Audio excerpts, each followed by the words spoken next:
त अहिले त लगभग हैन अरे अहिले फेरि पत्ता दिदिन फेरि हेरेको जस्तो अनि यसो बच्चा त नि यसो अनि किन अनि तपाईँ चाहिँ किन हात र बच्चाको लागि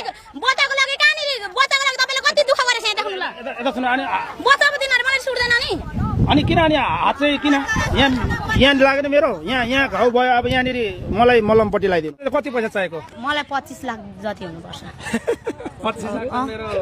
किडनी बेच्दा पनि आउँदैन होला हैन अब मेरो जायज छ भनेको मैले जोडेको यही हो यति नै हो हैन माथिको अब बाउ बाजेले अंशबन्ध भनेको त्यो अब यस्तै फाडेर बसेको